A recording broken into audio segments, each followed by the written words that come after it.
Welcome to the program. I'm Mark Imperial. This segment's being brought to you by booksgrowbusiness.com. It's the place where busy entrepreneurs and professionals and business owners publish to grow their businesses and to leave a legacy. We're doing a series of spotlights on remarkable experts across the country and even in your town. Today, we've got a really exciting topic and an exciting guest. Joining me on this segment is Gary Velasco. He's the founder and aircraft nose art specialist and founder of Fighting Colors. Gary, welcome to the program. Thanks for having me. Gary, tell us a little bit about Fighting Colors and specifically the types of folks that you help. What we do is specialize in vintage aircraft nose art markings on real restored airplanes that you see flying around in the air show circuit or in museums. But for the most part, our main bulk of work is replicating a piece of the aircraft, and there's many variants of that, vintage and modern. And we focus in on the artwork. In most cases would be a pinup, a name, cartoon, insignia.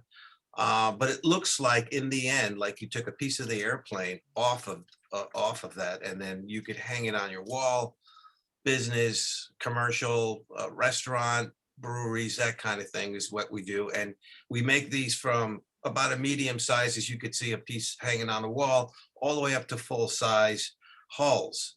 We also do tails and other things now that complement our nose art replica panels. And we're getting into furniture, just a lot of customization for the most part. I see. So you're doing not only the real thing out in the field, but also replica artwork for businesses and places. I understand that there's only a handful of you that specialize in this. Is that right?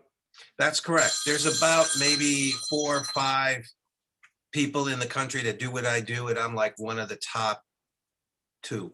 I don't want to say I'm the best, but there are a lot of people that follow my work, and I come recommended with the warbird community as far as if they want a certain look and quality to the artwork on their multi-million-dollar airplanes.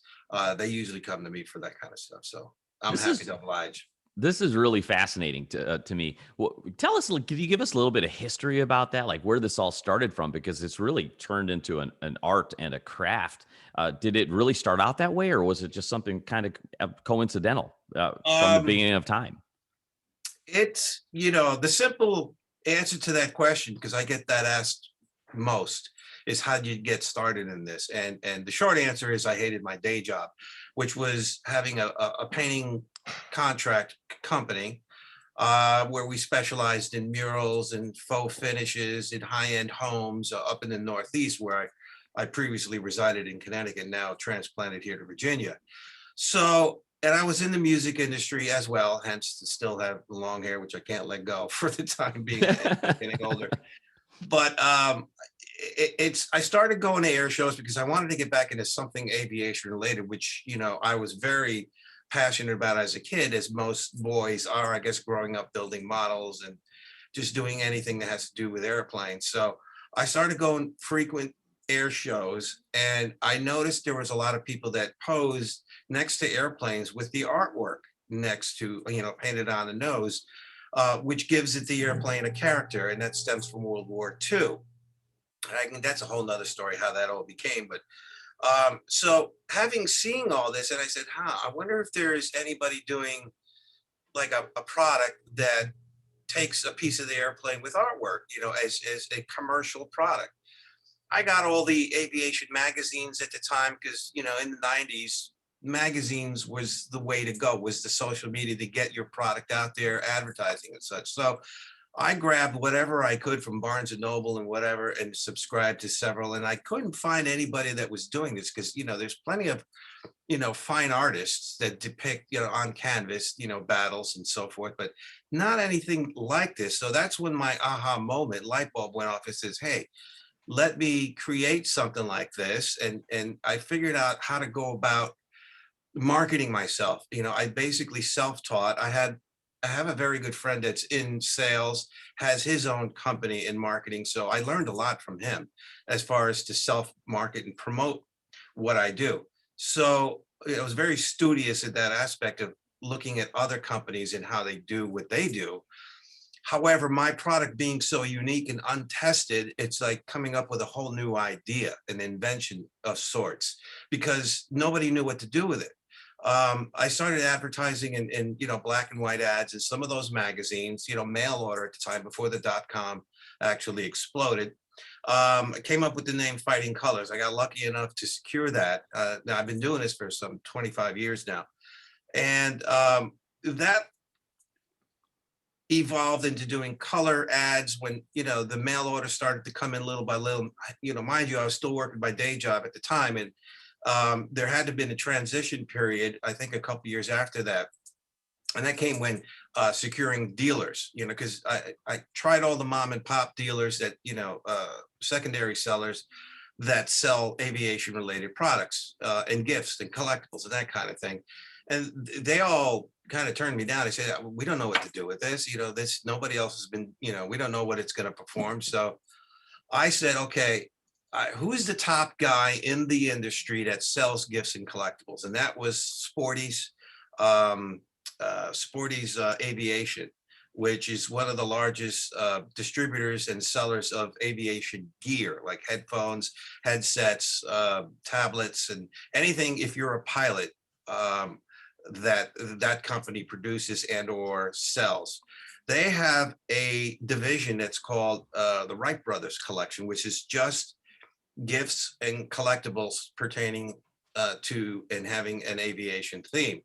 So I said, if I can get these guys hooked, then I think the rest will follow. And it took me literally 2 years to prove that these guys can handle and sell my products. They said, okay, because I kept badgering them. And they said, okay, we're going to give you a full page. Give us 6 of your best selling items and we'll put them in there and try them out for a season.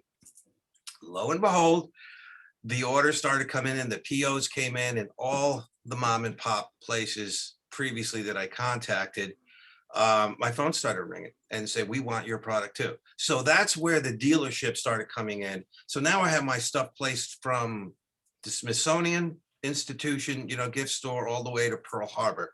And several museums that can bring in a high-end product like what I do, hand painted, to sell at their museums. And of course there's everything else that follows suit in between, with families that had fathers, grandfathers that served in World War II that wanted a memento of what their father's airplane looked like with their artwork on it.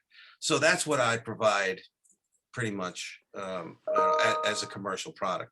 This is a very fascinating example because, as you said in the beginning, when you're researching, you saw that like nobody was doing it, and you'd think maybe this is a really small opportunity, but as you just you know described, it's a huge opportunity that you've actually uncovered over this time.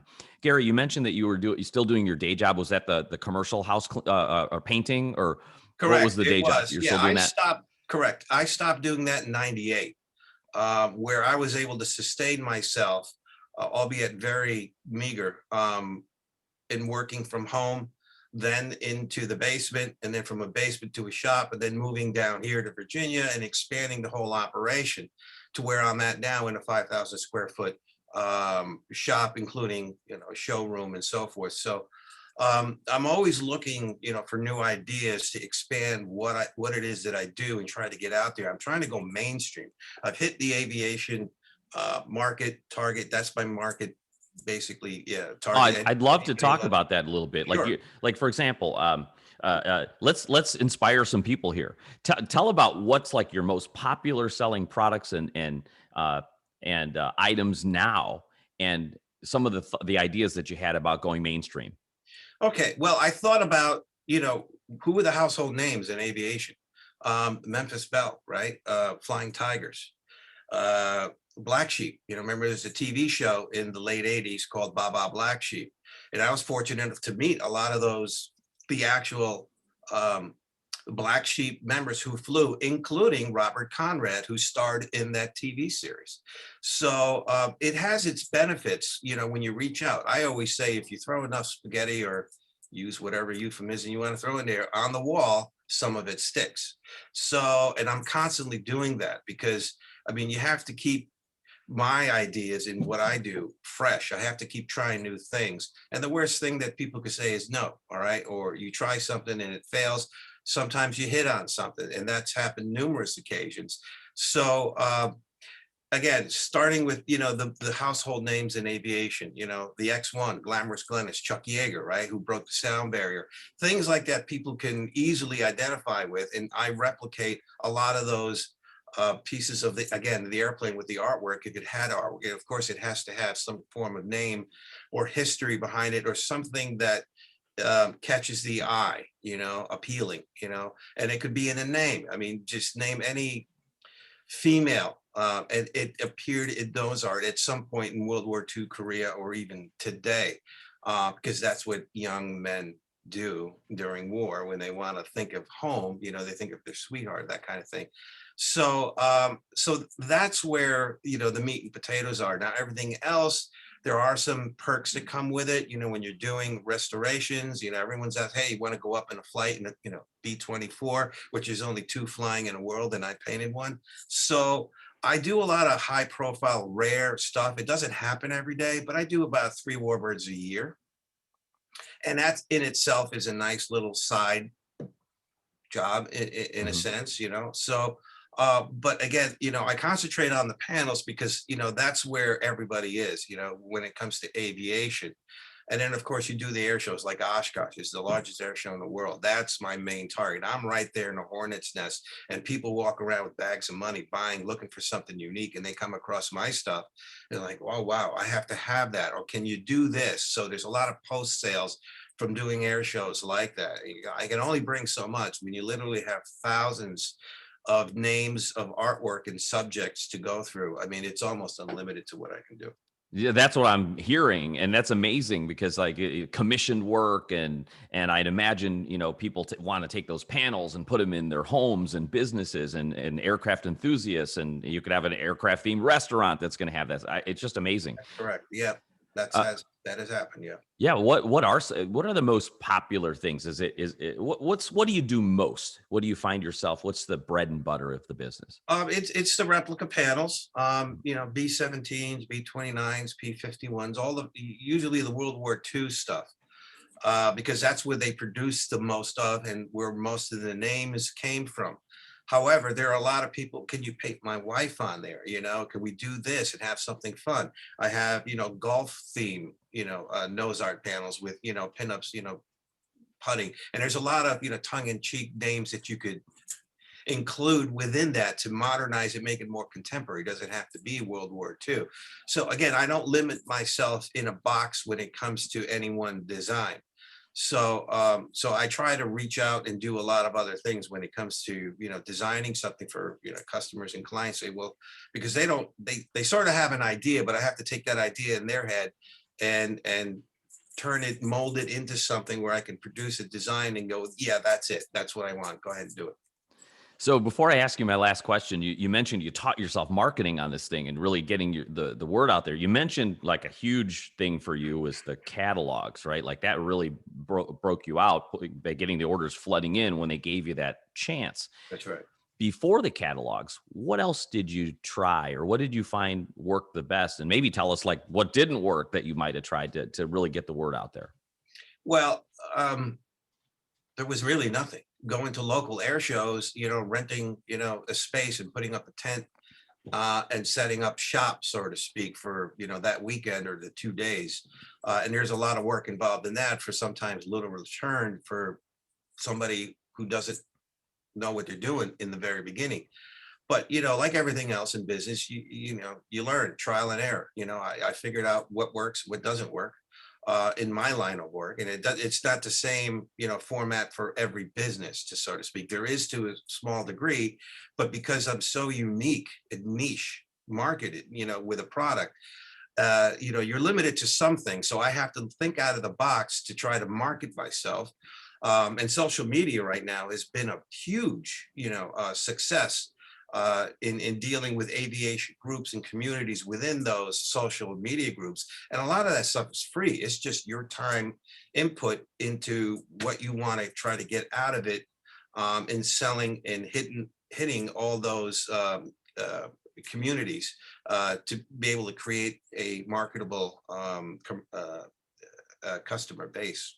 I can imagine social media is great. They've done a great job of gathering people with similar likes together. So that must be terrific. Yeah, Is there different. anything that as far as marketing your business that you thought, gosh, this is going to be a home run. I'm going to try this, and then it flopped, like something that totally bombed for you. Could you share something like that? Something that you Yeah, might have done? I've done a few things like that. I hate well, the ones that, I don't do them anymore for that particular reason, but I'm Mhm. always trying new things. But I can give you a sense. I did, what a We Harrier, right? because we learn from our mistakes too. That's why Right. I ask. Okay, so you know what a Harrier jump jet is, right? Those jets that go straight up and shoot out. Yep. They're typically known as the AV-8 Harriers. Well, Mhm. there's a panel on the side where it's an access panel where the ground crew can get into the avionics, in the cockpit behind the instrument panel, so they can mess around with stuff there. And that panel, all the panels on that jet aircraft is numbered. This one's called 7L and 7R for left and right. So that's where they place these decals of the unit insignias. And I said, well, let me try doing this. So I did a couple. I put it on their community group web page on Facebook, and it just exploded. I've done, probably a couple hundred of these things in a matter of months. And mind you, they're all hand done. So the process of when I create something, I draw a blueprint, I take it to my metal people, they turn it into a CAD program and punch out the parts. I get them back, assemble them, paint them, and so forth. So this little square, 17-inch square panel was replicated, and it just, all those guys, I have to have it. And they all just, had rave reviews. Oh, check this guy out. He's making these things, because you can't get that stuff. You just can't go to the dump pile in the Air Force and the Marines or whatever and just steal a panel, because it's government property. So they have to dispose of that. And that's the beauty of what I do. It's replicated. So I can make an unlimited number of these and just go. So that particular one little thing just took off, and I didn't think it was going to be as big as it was. So, I mean, yeah, a couple hundred doesn't sound like a big number in the scheme of, corporate, but for what I do, that's a big number, and it was a good hit. And now again, I created a whole new customer base for people to say, well, what else can you do? So, and that's how you kind of expand. I mean, it's not in a very fast way, but hey, I'm a very patient person. I'll be doing this for quite some time. Fantastic. Gary, for folks tuning in right now that are aviation enthusiasts and want to learn more, connect with you, maybe they have some work for you or want to get a hold of your stuff, how do they find you and connect with you? They can go to the website, which is fightingcolors.com. I'm on social media. I'm on Facebook primarily. I have several pages there. Instagram, MeWe. Probably going to expand on that whole social media thing. I'm about to start a new podcast delving into what I do on a personal level within the company and behind the scenes of the projects. So we'll see how that plays out. And of course, email. So it would be fightingcolors@hotmail.com. Or you can call me at the shop. Gary, this has been super fun. I really appreciate you taking the time to share with my audience today. And I wish you continued success for you, for Fighting Colors, and for all of your clients. Thank you very much. Thanks for having me again. Gary Velasco. He's an aircraft nose art specialist and founder of Fighting Colors. This segment's been brought to you by booksgrowbusiness.com. It's the place where busy entrepreneurs, professionals, and business owners publish to grow their businesses and to leave a legacy. That's all for now. I'm Mark Imperial, and thanks for tuning in.